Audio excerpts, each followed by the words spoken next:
Tekstur nasi, kemudian dari konsistensinya nasi itu levelnya yang paling sulit. Nasi itu kan sebenarnya dibulir-bulir, kemudian licin. Ketika masuk kita suapin nih anak satu suapan, dia biasanya akan nyebar tuh di dalam mulut.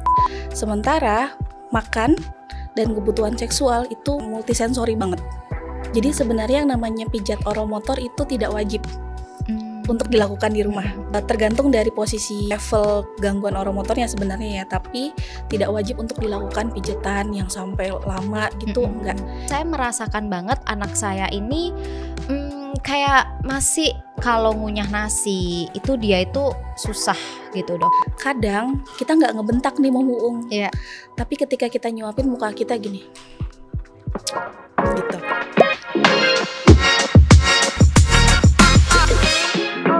Hari ini kita kedatangan seorang dokter yang juga konselor MPASI dan feeding terapis. Nah, kita akan bahas ternyata ada juga nih yang namanya red flag dalam MPASI. Halo dokter, Halo, apa kabar nih dokter? Alhamdulillah baik. Kamu gimana kabarnya? Baik juga. Alhamdulillah. Oke, sebelumnya dokter mungkin boleh perkenalan dulu nih. Dokter ini dokter bagaimana kesehariannya, kok bisa sampai ini ya feeding terapis gitu. Oke, perkenalkan saya Dr. Diah Arum. Biasanya di sosial media dipanggilnya Mimom, kebalikan dari Momi. Tapi sudah dipanggilnya Ibu. Saya seorang ibu dari 2 orang anak yang sekarang sudah menginjak remaja dan kebetulan berprofesi sebagai konselor MPASI dan feeding terapi. Nah, feeding terapinya mengambil sertifikasi dari beberapa institusi di luar negeri. Kalau konselor MPASI-nya kebetulan ngambilnya di Indonesia. Wow, saya tadi cukup salfok dengan anak yang menginjak remaja. Padahal dokternya masih kelihatan sangat muda sekali ya. Sudah jadi remaja semuanya nih. Wow, jujur shock banget ya. Ini kayaknya kalau punya anak remaja lebih dipikir kakaknya mungkin ya kalau jalan bareng ya. Orang nggak percaya kalau ini mamanya kayaknya. Kadang kakak, kadang budenya kali ya. Oke. Nah dokter, ternyata gitu ya kalau kita ngomongin masalah MPASI itu kan identik dengan GTM, gerakan tutup mulut. Tapi gitu setelah punya anak 3 saya merasakan sendiri momoknya itu bukan cuma GTM gitu. Ada masalah-masalah lain kayak anak yang ngemut lah, ngelepeh lah. Mungkin itu jarang banget dibahas ya. Orang selama ini kalau udah masuk MPASI itu takut banget anaknya GTM, tapi kayak belum terdengar takut banget anaknya ngemut, takut banget anaknya ngelepeh gitu. Padahal itu tuh sangat-sangat menguras emosi dan tenaga juga buat mamahnya gitu ya. Betul banget. Nah, sebetulnya ada nggak sih dok red flag lain dalam MPASI selain GTM? Oke, sebenarnya kalau GTM itu mungkin kita udah umum banget ya ngebahas gerakan tutup mulut. Jadi makanan masuk kemudian ditolak sama anak, atau kita tawarin berbagai macam makanan tapi nggak diterima. Yang diterima cuma nasi aja atau proteinnya aja. Di balik itu ternyata banyak tuh kasus-kasusnya mau muung.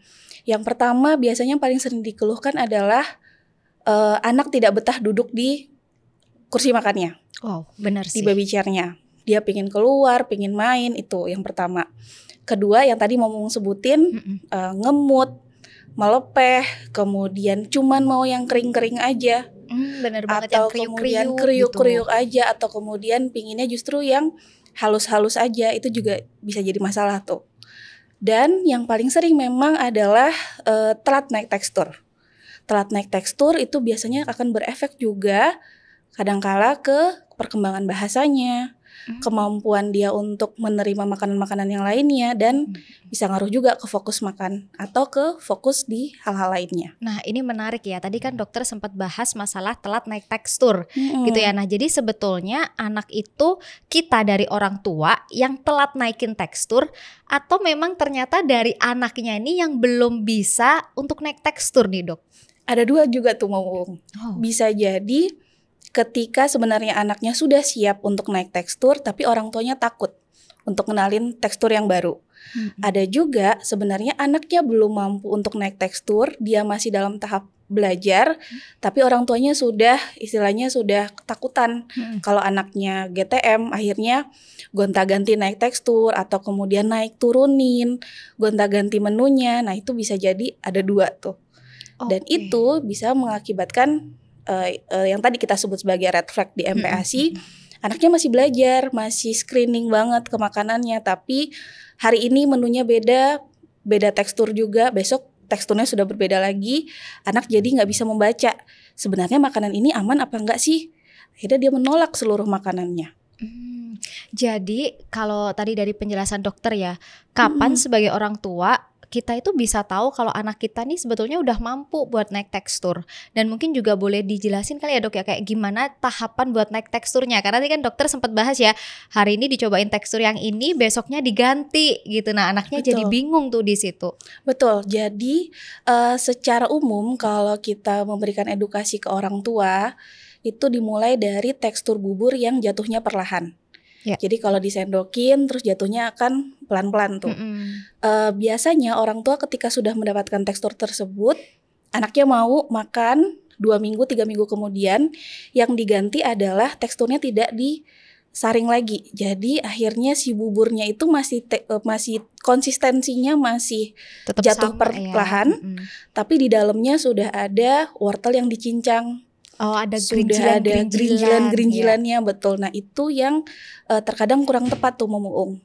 Jadi, bahasanya sebenarnya yang perlu dinaikkan terlebih dahulu adalah konsistensi sebelum teksturnya yang berubah.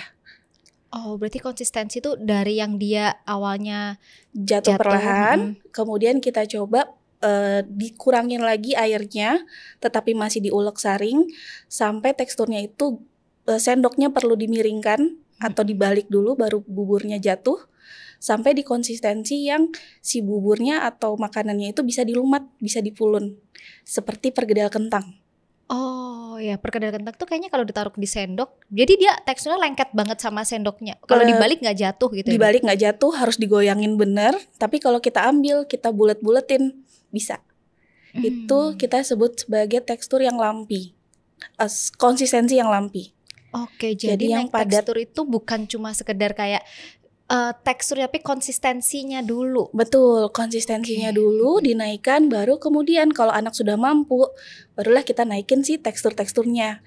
Teksturnya misalnya di dalamnya tadinya nasi dan lauknya benar-benar diulek saring. Lama-kelamaan nanti yang diulek hanya si tekstur protein saja. Hanya proteinnya saja, sementara si nasinya itu sudah cuma dimasak nasi tim atau bubur tim saja tanpa perlu diulek saring. Nah, di situ kita akan melihat kemampuan anak. Kalau anak sudah bisa menerima konsistensi yang semakin padat seperti perkedel kentang, biasanya yang tadi gerakan mulutnya cuman nanti lama-kelamaan dia ada gerakan mengunyah. Ada gerakan rahangnya yang mengunyah. Iya. Jadi di awal itu gerakannya kayak cuma di depan aja. Betul, ya dok, karena gerakan awal itu selalu mirip dengan gerakan ketika dia menyusuk di payudara atau menggunakan media yang lain. Jadi pasti gerakannya akan lebih dominan menggunakan lidah. Tapi kalau sudah ketemu konsistensi yang semakin padat, lalu kemudian berganti ke tekstur yang semakin berubah, lama-kelamaan gerakan mulutnya akan mulai mengunyah. Wow, menarik ya. Jadi ternyata belajar MPASI ini bukan langsung dari tekstur bubur itu ke tekstur begini, tapi teksturnya ini lalu kita konsistensi baru naik level ke tekstur yang lebih kompleks lagi. Betul. Oke. Jadi ini saya habis ibu 3 anak jadi agak menyesal ya tahu ini ya. Gitu, karena ini pengalaman anak saya yang kedua ya dok ya. Anak saya yang kedua itu sekarang usianya 4 tahun.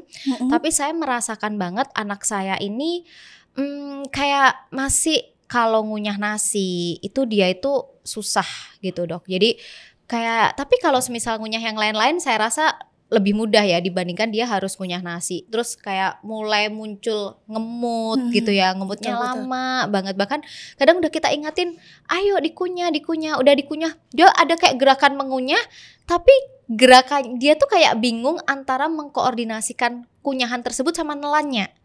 Gitu. Dan bahkan dia tuh juga bingung ngunyahnya itu di samping, tapi dia ngunyahnya kayak di depan gitu dok. Betul. Ya, itu lumayan umum terjadi sih. Oh, itu umum terjadi ya dok? Umum terjadi. Karena ternyata kalau di feeding terapi, tekstur nasi, kemudian dari konsistensinya nasi itu levelnya yang paling sulit. Karena bisa memuung dan orang tua bayangin, nasi itu kan sebenarnya dibulir-bulir, kemudian licin. Ketika masuk kita suapin nih anak satu suapan, dia biasanya akan nyebar tuh di dalam mulut. Kalau orang dewasa, lidah kita udah bisa gerak untuk nyatuin si nasi jadi satu tempat, lalu kita kunyah. Bener, aku sambil praktek nih di sini. Kebayang ya, jadi nasi masuk, pasti akan ada beberapa tekstur atau beberapa nasi yang menyebar. Kalau buat orang dewasa dia udah bisa ngumpulin. Tapi kalau buat anak-anak itu menjadi sesuatu yang sulit karena dia belum bisa gerakin lidahnya dengan sempurna. Biasanya nih ada nasi atau satu suapan yang masuk, tiba-tiba ada satu nasi yang nempel di pipi, ada yang nyelip di area dalam. Itu buat dia susah tuh. Akhirnya yang dia lakukan adalah kompensasinya, udah deh aku tengahin aja semuanya, aku jadiin satu aja di depan, jadi kelihatannya dikunyahnya di depan. Wow, padahal kita orang Indonesia kan kayaknya nggak bisa hidup tanpa nasi ya. Betul. Gitu. Jadi itu kalau kita suapin anak, kita akan menganggapnya nasi ini adalah makanan dasar. Betul yang banget. mana ya kalau kita berkaca di diri kita sebagai orang dewasa, pasti kita anggapnya ini makanan biasa yang kamu harusnya bisa lah, gampang lah gitu. Jadi sebetulnya kalau sebagai orang tua, gimana caranya kita bisa kayak melihat nih, oh ternyata anak aku udah mulai ada red flag ini nih gitu. Itu dimulai dari mana sih, Dok? Oke, yang pertama tadi kita melihat dari milestone usianya. Kalau di usia 6-8 bulan semestinya anak sudah bisa naik dari konsistensi yang jatuh perlahan sampai ke konsistensi yang seperti perkedel kentang atau makanan yang lampi. Kalau anak belum mampu mengkonsumsi makanan seperti itu di usia tersebut, kita udah mulai intervensi tuh pelan-pelan. Apa yang perlu dilakukan? Apakah variasi makanannya kemudian kita ganti, bukan dari bubur nasi saja, mungkin bisa pakai bubur kentang atau ubi yang jauh lebih mudah dikonsumsi. Oh, jadi nggak di harus area nasi. mulutnya, betul.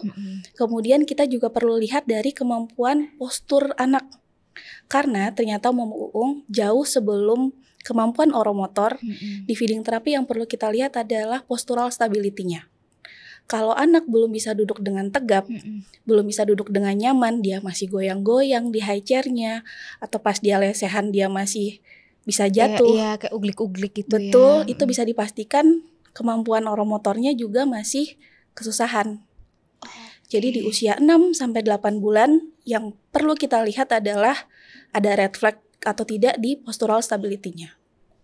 Itu yang pertama ya. Berarti itu kenapa kayak kalau kita MPASI itu kan nggak ngomong tentang usia aja, berarti juga dari kesiapan posturnya tubuh postur dia anaknya tadi. betul. Oke, nah kalau misalnya Dok ada anak, misalnya ada orang tua yang melihat oh ternyata anaknya udah usia 6 bulan, tapi secara postur kayak tadi nih kita lihat kok kayaknya anaknya masih uglik-uglik, terus masih kayak duduknya masih yang apa ya, kadang kan kayak mau jatuh ke depan gitu. Nah, apa yang harus dilakukan? Apakah dia itu harus kayak delay MPASI-nya, dia perbaikin dulu posturnya, atau itu bisa sambil jalan?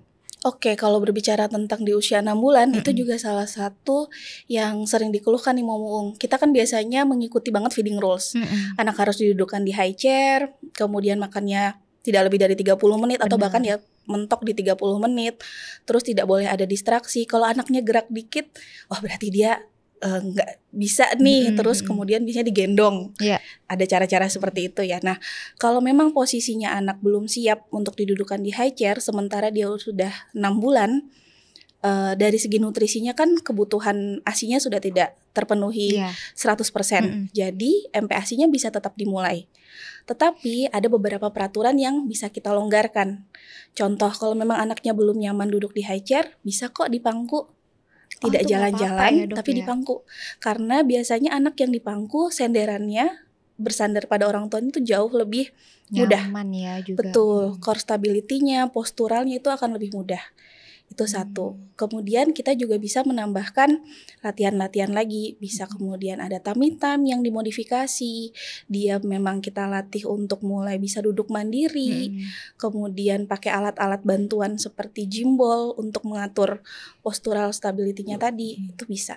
Jadi kita bukan menunda waktu MPASI-nya, tapi kita dampingin berbarengan ya. Mendampingi MPASI. supaya makin siap. Iya, bener banget. Nah Dok, aku penasaran ya, kan orang tuh bilang katanya kalau DBF itu adalah kunci awal supaya nanti anaknya gampang makan, gampang ngunyah gitu. Sedangkan ini di anak saya sendiri, anak saya kan juga DBF ya Dok, yang nomor 2 ini.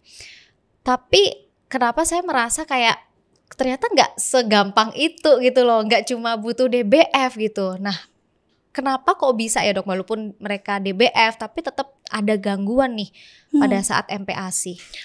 Karena sebenarnya kalau berbicara tentang kemampuan makan itu adalah salah dua dari kita bilangnya apa ya? Dari salah dua proses di tubuh manusia yang membutuhkan banyak sekali sensori yang bekerja. Misalnya kalau kita jalan, kita cuma butuh 2 kaki kita dan dengan persarafannya. Kalau kita mungkin misalnya kita berpikir atau kita menulis cuma butuh motorik halus saja. Sementara makan dan kebutuhan seksual itu multisensori banget. Jadi cuma 2 tuh, makan dan kebutuhan seksual. Kita bayangin kalau ternyata makan itu bukan hanya membutuhkan tadi ya postur, dia butuh kenal dari rasanya, dia butuh kenal dari bunyinya, dia butuh kenal dari aromanya, dia butuh kenal dari gimana sih rasanya atau sensasinya ketika makanan itu masuk dan kena di lidah.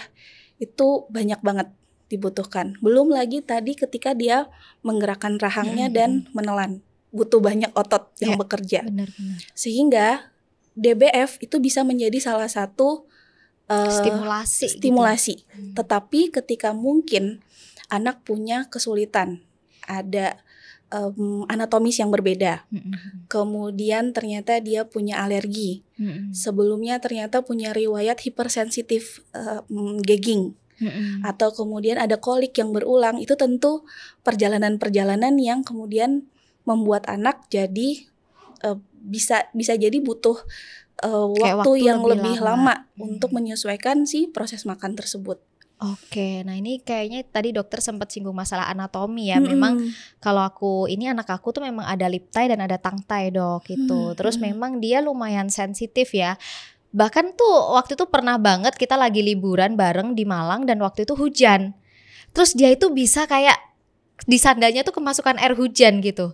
Terus susternya juga ngomong, Mei itu cuma air, tapi dia tuh segitu kayak nggak mau, dia kayak jijik. Padahal betul-betul itu cuma air hujan yang lewat ke sandalnya gitu. Nah, apakah hal-hal seperti itu juga bisa mengganggu anak dalam proses belajar makan tadi dok?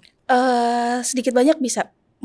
Karena tadi ya berkaitan dengan sensori yang paling dasar itu kan ada taktil, proprioseptif, kemudian vestibular, dan yang keempat itu ada introsepsi.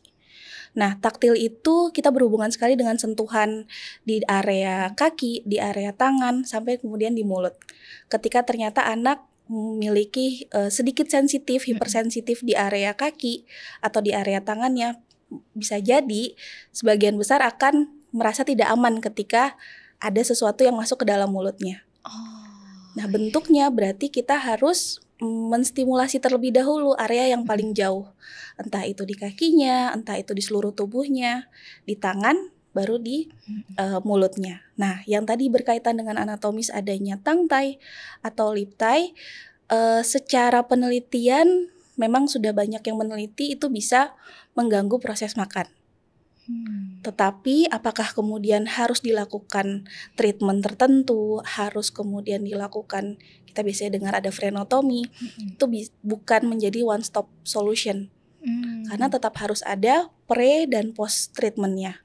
Kalaupun ternyata fungsi oromotornya bagus, itu juga masih bisa dilatih dengan tanpa adanya frenotomi. Oke, nah ngomongin oromotor tadi ya dok ya, ini udah lumayan, kayaknya mama udah mulai agak booming gitu ya, dilatih aja oromotornya, pijat aja oromotornya. Sebetulnya oromotor ini apa sih dok?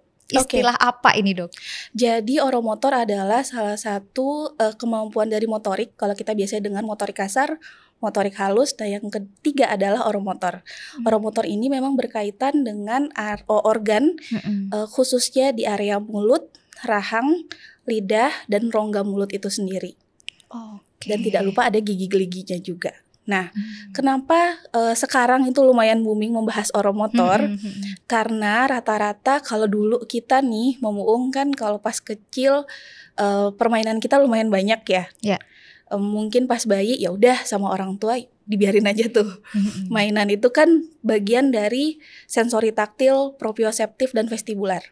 Dimana ketika ketiga hal tersebut bisa terstimulasi dengan baik, biasanya oromotornya juga bisa terstimulasi dengan baik. Tapi salah satu tantangannya anak-anak sekarang kan memang cukup banyak yang dijaga dengan baik ya. Jadi jaga dengan ketat. Jaga dengan ketat, betul. Jadi nggak boleh begini, tidak boleh begitu. pegang ini, betul. Lagi buburnya baru masuk udah dilap. Kemudian mau cobain pegang tulang paha ayam, takut kesedak dan lain sebagainya gitu ya. Bener, itu yang akhirnya berefek ke kemampuan oromotornya. Jadi dia bisa jadi kurang terlatih atau kemudian justru membutuhkan banyak sekali input untuk oromotornya supaya dia bisa makan dengan baik. Wow, jadi oromotor tuh ternyata sepenting dan sekompleks itu ya dok ya. Jadi kalau dipikir-pikir anak nggak bisa makan, anak ngelepeh, ngemut, GTM itu bukan cuma, kalau kita kan kadang mikirnya paling nggak suka sama makanannya, nggak suka sama suasananya gitu.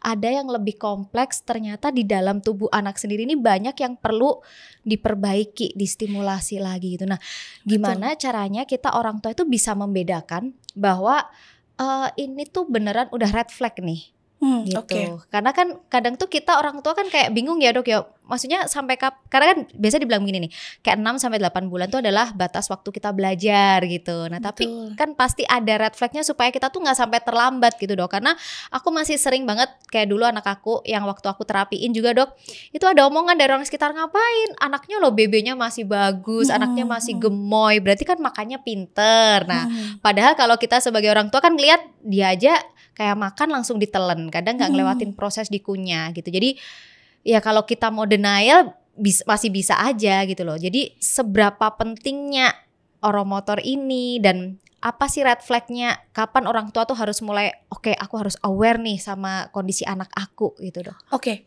Biasanya tadi kan kalau dari 6-8 bulan kita sudah melihat dia ternyata bisa mampu naik tekstur bertahap, itu berarti tidak masuk dari red flag-nya. Nah, red flag yang biasa kita lihat adalah ketika di usia 6-8 bulan atau lebih dari 8 bulan anak masih memiliki tongue thrust. Tongue thrust itu jadi lidahnya masih keluar-keluar, masih mendorong sendoknya, jadi tidak mau membawa si sendok masuk ke dalam mulut. Jadi kalau disuapin terus dia kayak yes, gitu dok. Betul. Jadi melet-melet terus, sendoknya didorong, buburnya didorong, tapi bukan melepeh. Literally sendoknya baru masuk, dia langsung didorong pakai lidahnya.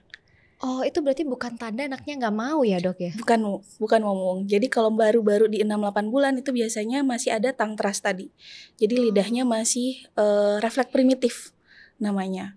Harusnya dia sudah menghilang di usia 8-9 bulan. Jadi kalau masih bertahan di usia 8 bulan ke atas, otomatis kan makanan tidak akan bisa masuk ya. Bener. Karena kedorong-kedorong terus. Kehalang sama lidahnya. Betul. terus. Biasanya kemudian kelihatan kalaupun makanannya masuk, itu akan anaknya cuma buka mulut aja. Nggak mau ditelen, nggak mau juga ditutup mulutnya, akhirnya makanannya membleber keluar. Iya.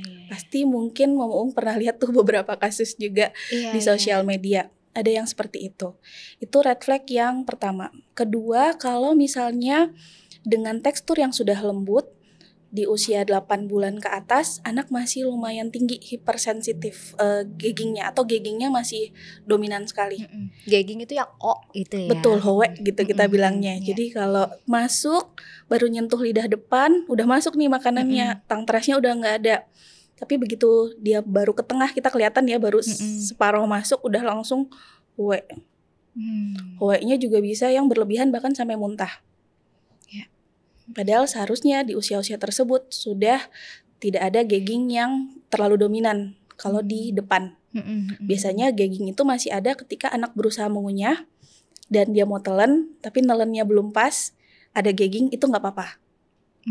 Tapi kalau gaggingnya baru di depan aja, baru masuk, dia udah langsung hoe-hoe, itu perlu jadi pertimbangan bahwa anak kita perlu distimulasi oromotornya. Nah, kalau sudah di atas 1 tahun, yang paling ini adalah tadi dia kesulitan sekali untuk naik tekstur. Kemudian, kalaupun ternyata muntah, ternyata makanannya masih utuh. Berarti kan betul-betul tidak kunyah dengan baik. Yeah. Bolusnya masih utuh, makanannya masih bentuknya masih utuh. Itu jadi tanda red flag.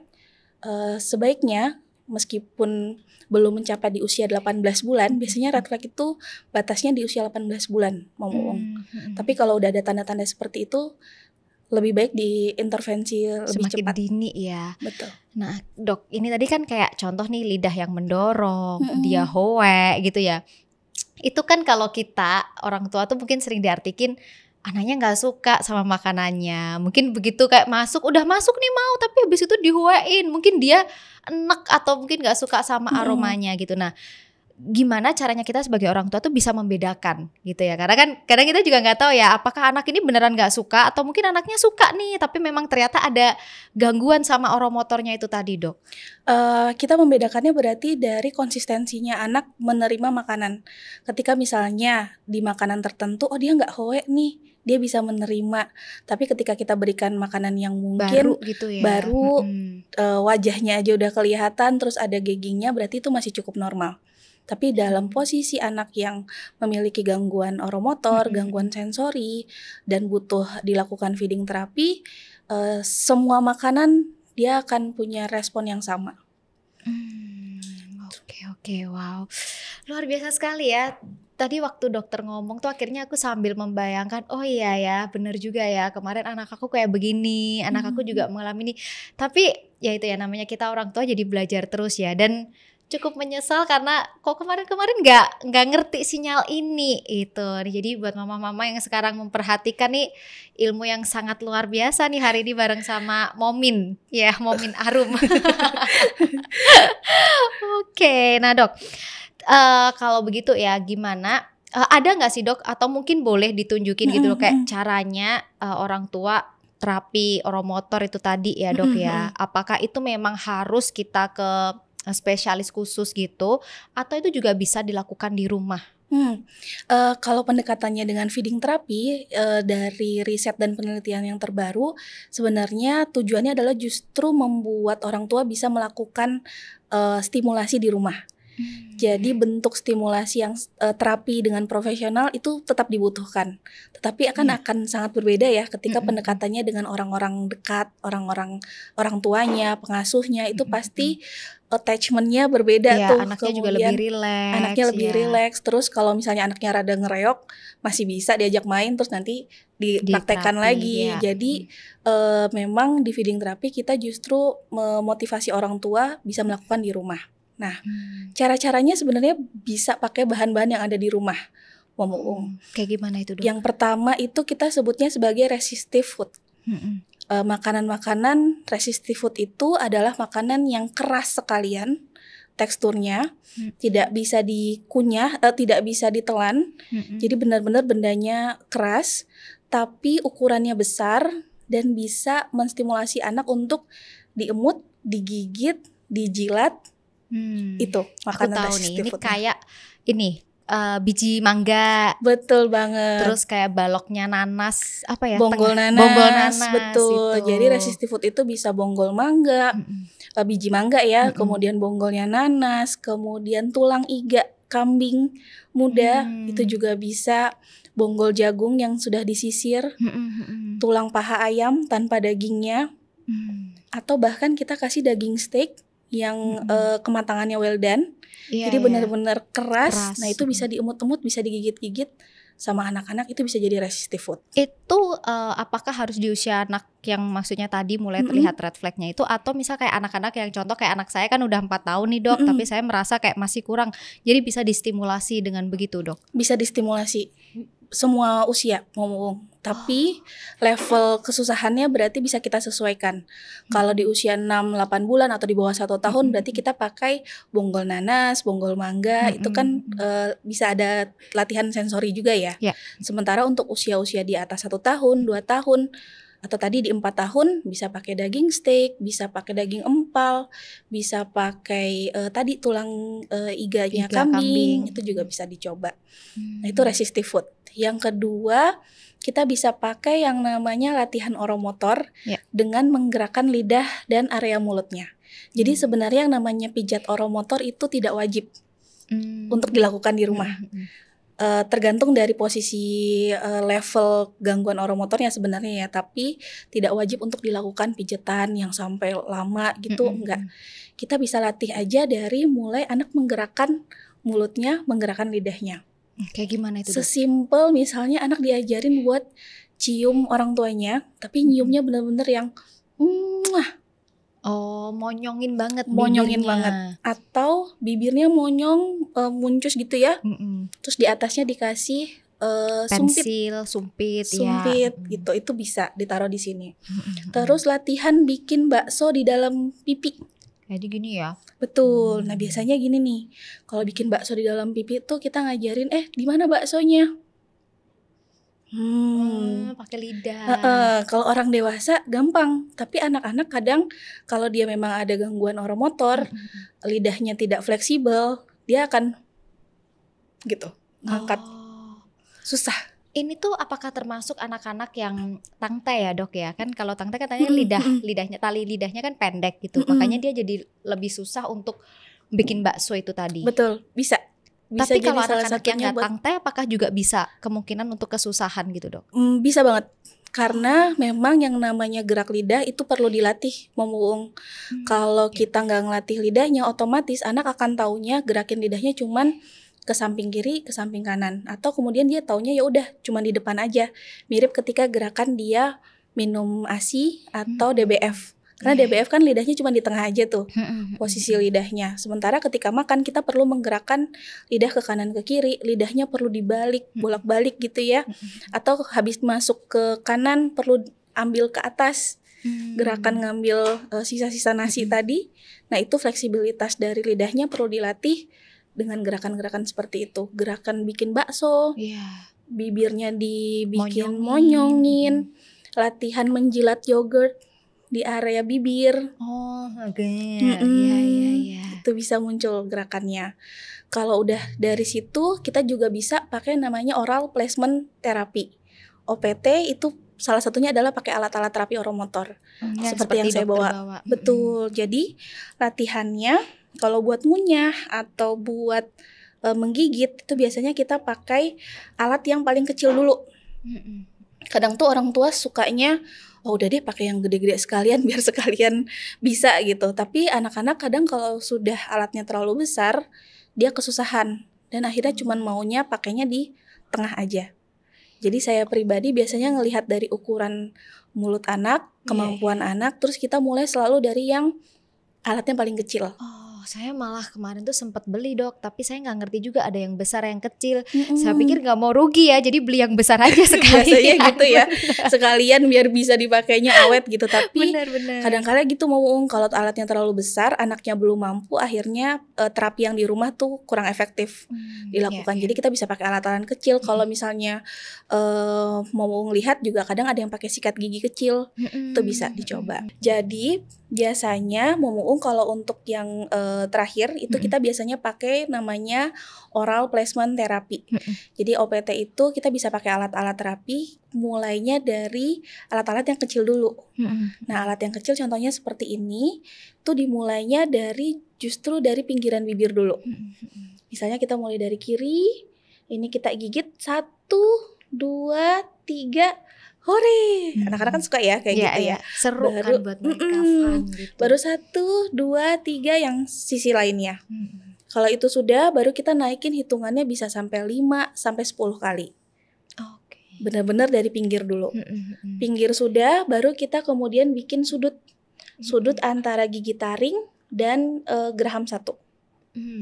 Jadi agak nyudut di situ, sehingga harapannya lidahnya ini juga bisa bergeraknya lebih ngikutin sentuhannya itu tadi. Betul. Ya, jadi dia yang tadinya mungkin cuma di depan, akhirnya dia geser-geser ke sini nih, sudut-sudut.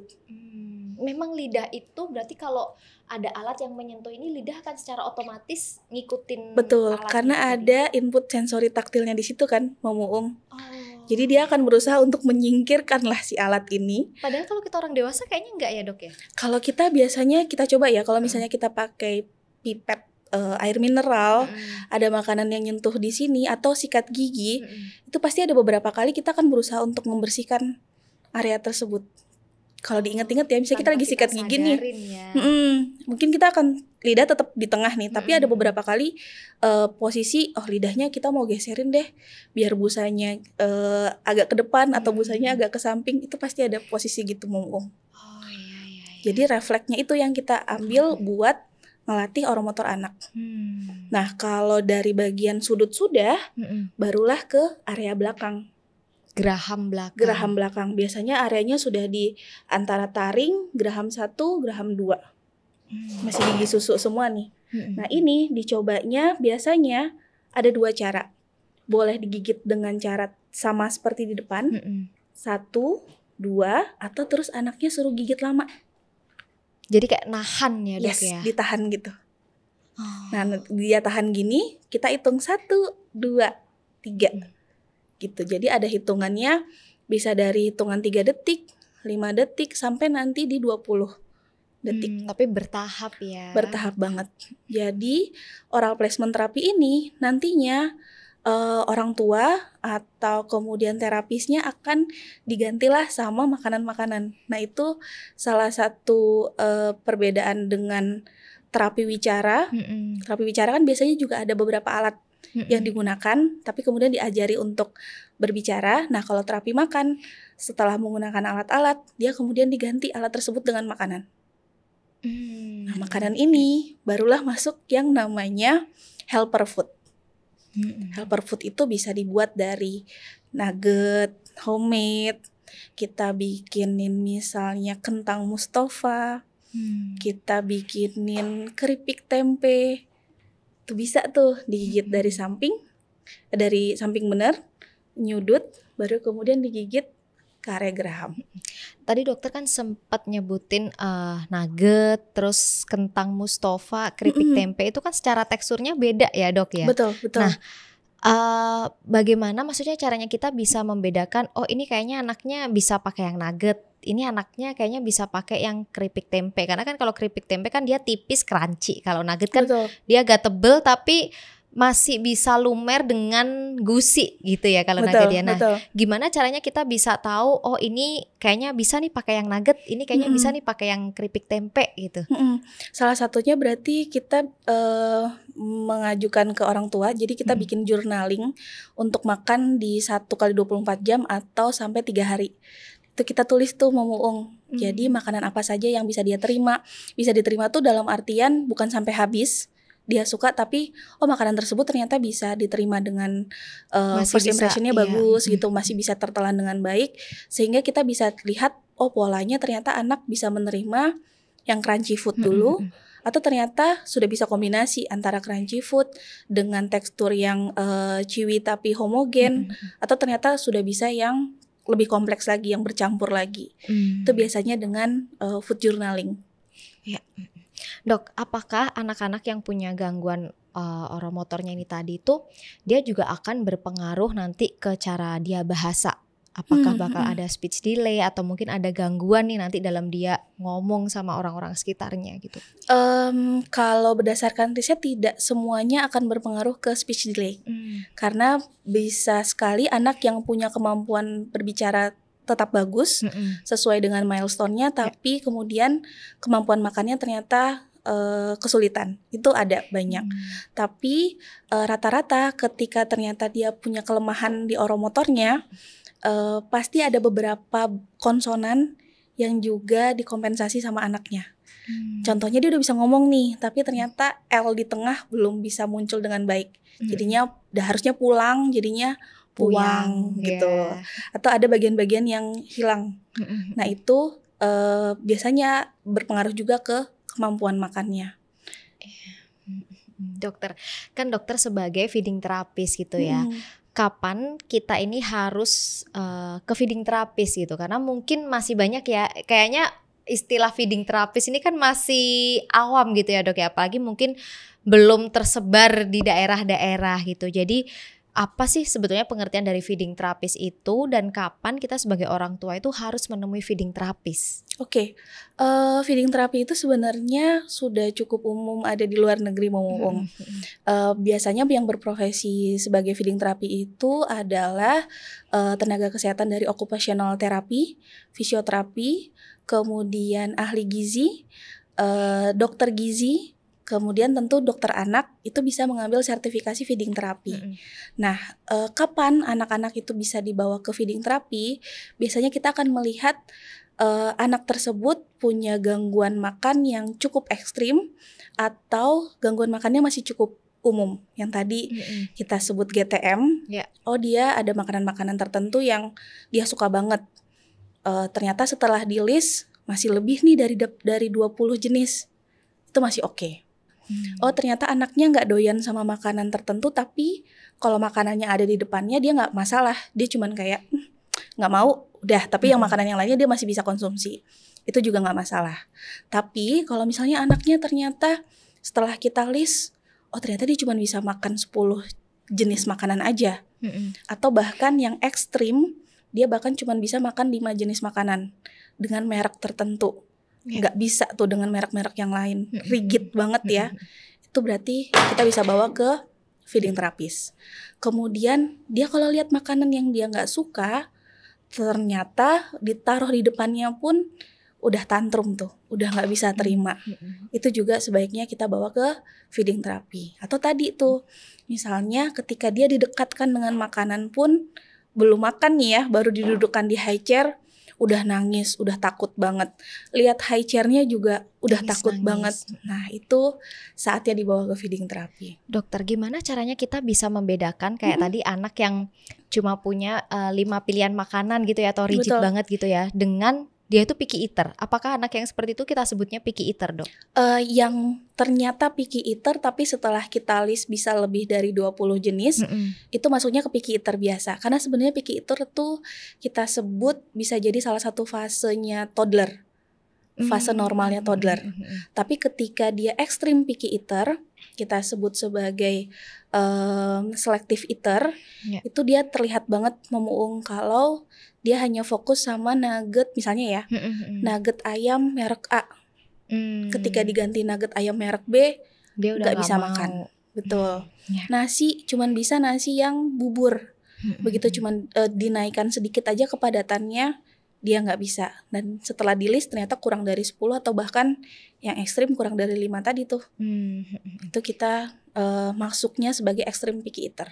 Dan pada anak-anak yang tadi trauma itu apakah traumanya itu dalam artian memang dia trauma dengan mungkin suasana makan, mungkin pernah dibentak nih sama ibunya, atau ibunya saking emosinya mungkin teriak di depan anaknya trauma, atau memang yang dari awal anak ini udah mengalamin hal-hal yang tidak menyenangkan gitu pada saat duduk di kursi gitu, walaupun itu mungkin nggak datang dari bentakan ibunya, dari emosi sekitarnya gitu, Dok. Betul, itu salah satu yang dinilai juga karena ternyata kasus-kasus masalah makan yang paling besar itu hampir 60% adalah dari inappropriate feeding practice, dari cara pemberian makan yang kurang tepat.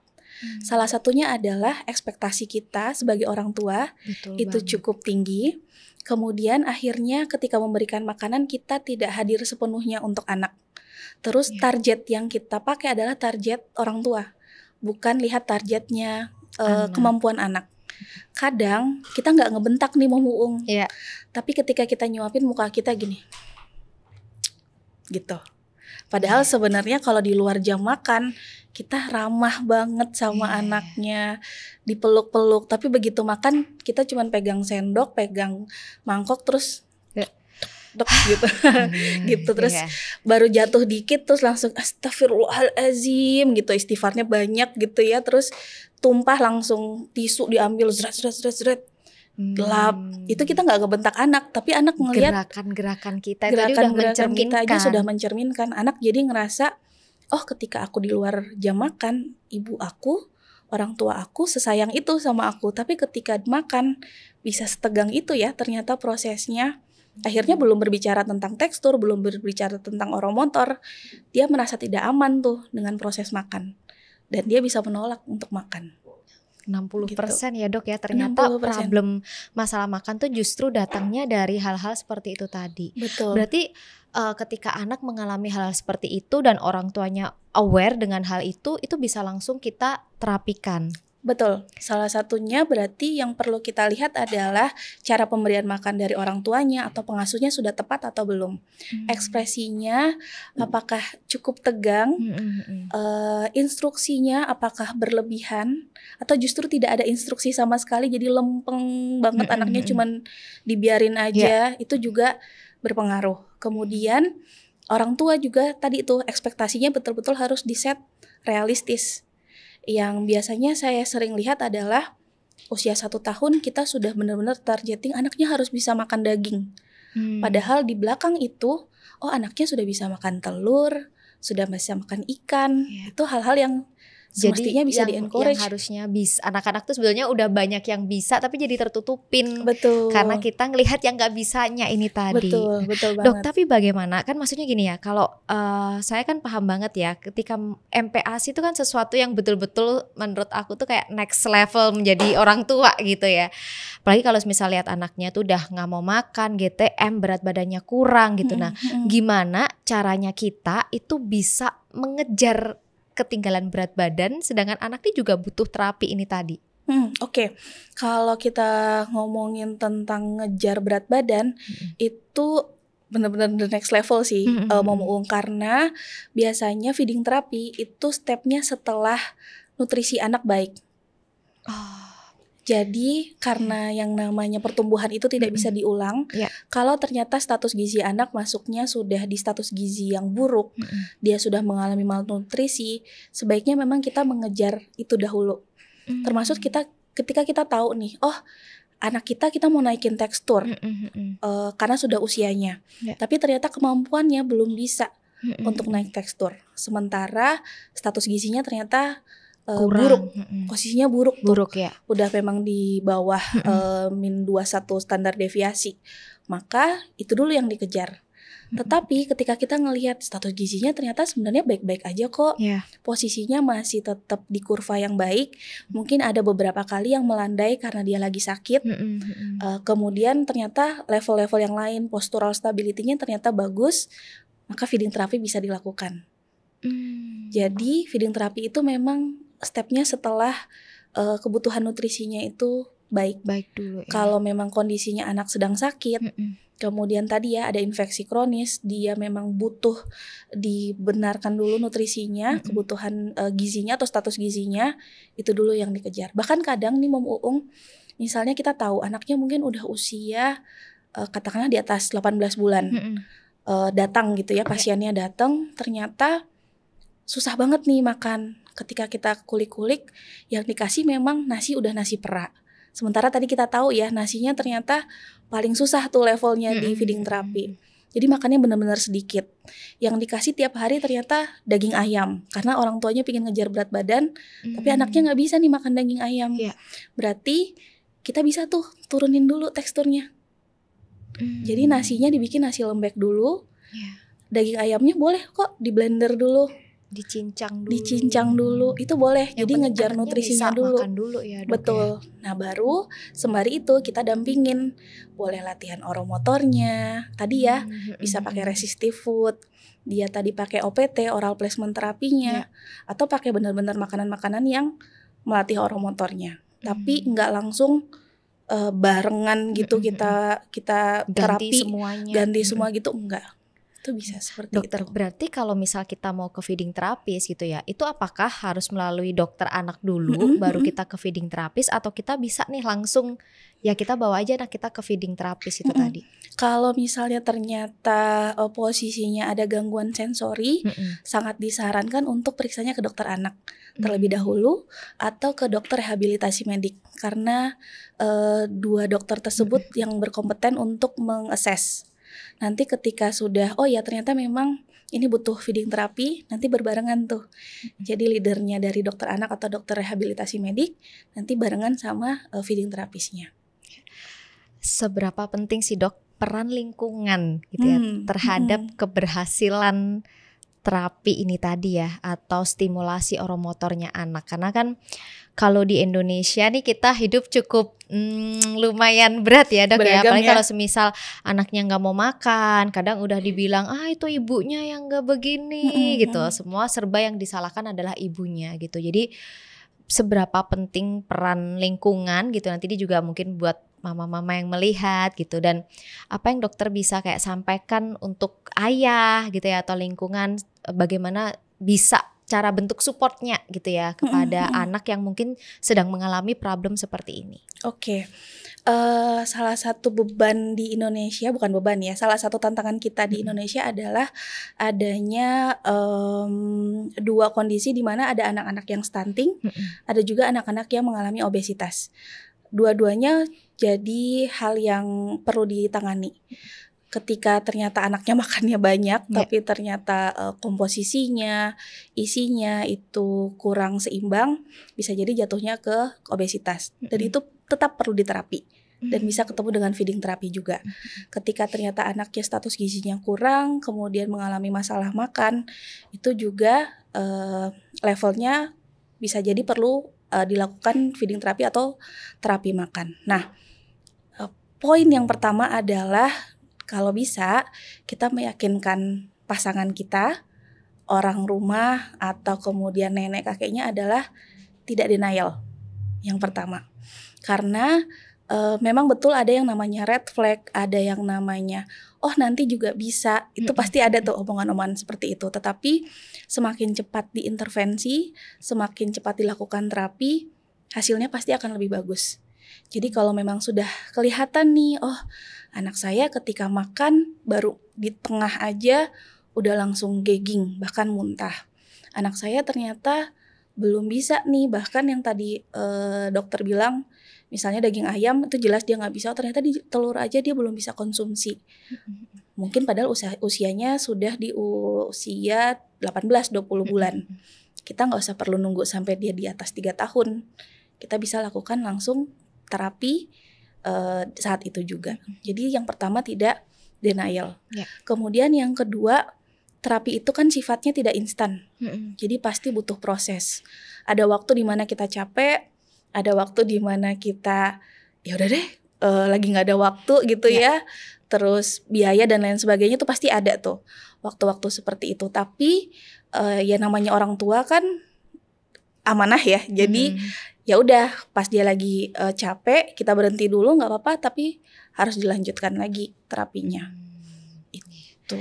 Ada tips nggak sih dok buat mama-mama gitu ya, mungkin nanti yang nonton di sini, yang mereka juga lagi sebenarnya berjuang untuk oromotor anaknya, tapi mereka juga berjuang nih untuk BB anaknya gitu, karena sebenarnya kalau kita sebagai ibu, aku melihat banyak sekali ibu-ibu tuh yang tahu, mungkin sadar ya kalau anaknya ini ada gangguan gitu, tapi masih harus ngejar berat badannya, harus gimana gitu. Jadi mungkin dokter boleh nggak berbagi resep, karena kan aku lihat di media sosialnya dokter suka ya kadang masak-masak apa, menu BB booster gitu. Nah mungkin boleh nggak sih dok berbagi resep gitu dok? Oke. Tips, jadi tips mungkin ini ya, tips BB booster untuk anak yang simple tapi tuh padet gizinya gitu. Oke. Iya, aku lumayan suka tuh kalau di sosial media justru kemasakan Nusantara.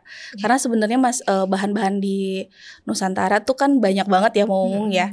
Nah biasanya kalau untuk di fase MPASI, dengan tadi kita lagi mau ngejar berat badan tapi kemampuan oromotornya, kemampuan makannya juga perlu dilatih.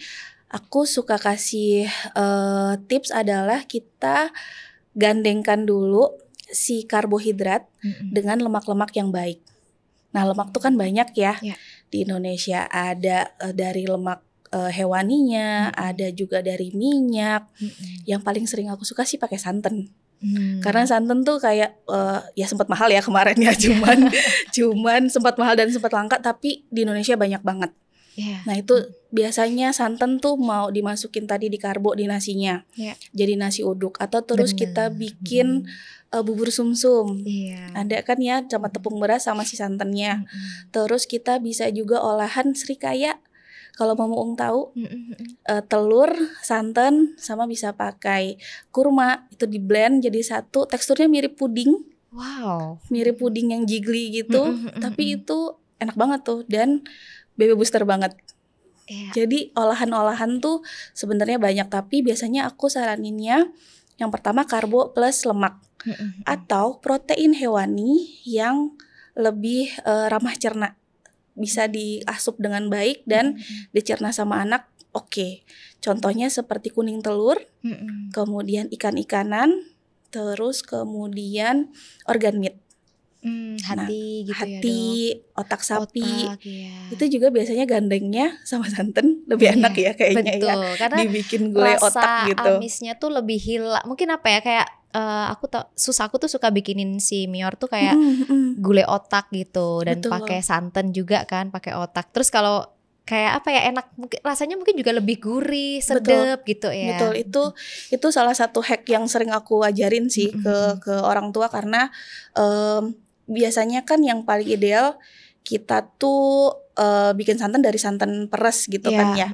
Tapi kalau misalnya lagi memang nggak sempet, lagi memang apalagi working mom gitu, sekarang lumayan banyak sih yang kita bisa pakai kan ya, santan yang siap pakai, asal yang perlu dilihat tuh adalah komposisinya Muung. Ya, aku setuju sih, Dok. Itu karena sekarang semakin banyak produk, semakin membingungkan kita betul. Untuk melihat. Tapi orang tua tuh perlu aware sama komposisinya sih. Jadi asal komposisinya jelas, nggak macem-macem, nggak ada tambahan apa-apa. Terus ya memang santan murni gitu. Itu bisa dipakai. Ya, dan mungkin kalau sekarang kita sebagai orang tua udah bisa ya baca komposisi. Jadi kita cari aja yang memang dia kayak 100% kelapa gitu. Jadi kita pilih aja yang kayak gitu. Karena kan memang sekarang makin banyak merek ya, Dok ya. Gitu. Aku pun juga nggak selalu pakai santan peras sendiri gitu. Kadang juga pakai yang maksudnya beli yang kemasan. Tapi yang terpenting itu sih, kayak baca aja tuh komposisinya. Kalau sudah dia 100% kelapa tuh menurut aku ya oke lah gitu, kita boleh pakai gitu. Karena emang banyak kan yang santan kemasan tapi tulisannya di depannya tuh santan gitu ya, santan murni. Tapi ketika kita baca, oh ternyata isinya cuma 85% santan. Terus ada juga yang bahkan sampai 30-45% aja tuh. Bahkan ada yang cuman perisa santan juga ada tuh. Itu sakit banget sih. Iya, itu mungkin kalau di orang dewasa yang menggunakan, dia tidak terlalu berefek, ketimbun lah istilahnya, efeknya mungkin di kemudian hari. Tapi kalau buat anak-anak yang pencernaannya masih belajar, imunnya juga masih belum oke, kadang itu bisa berpengaruh ke kesehatan saluran cerna. Jadi perlu hati-hati banget untuk baca komposisinya. Oke, nah nggak kerasa ya, Dok, kita udah ngobrolinya banyak banget. Aku mau terima kasih sama Momin, Dokter Momin.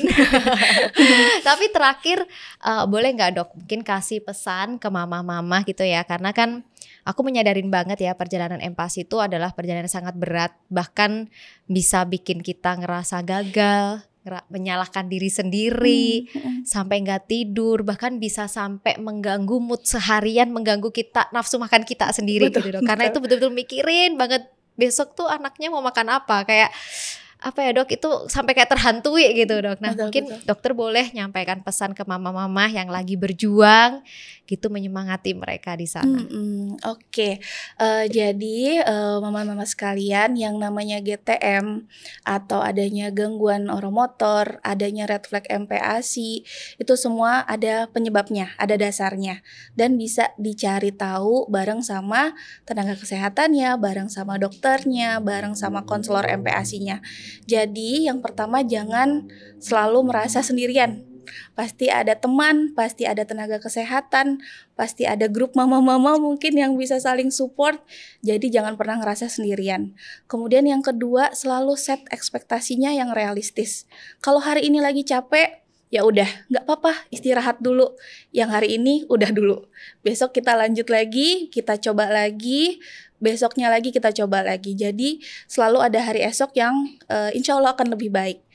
Kemudian yang keempat, kalau memang ternyata ada gangguan oromotor, ada gangguan sensori, sebelum masuk ke tanda-tanda yang red flag-nya, boleh banget kalau dikonsultasikan ke tenaga kesehatan terdekat supaya intervensinya bisa dari awal. Oke, thank you, Dokter. Terima kasih banyak. Terima kasih. Sampai jumpa di podcast selanjutnya. Dadah.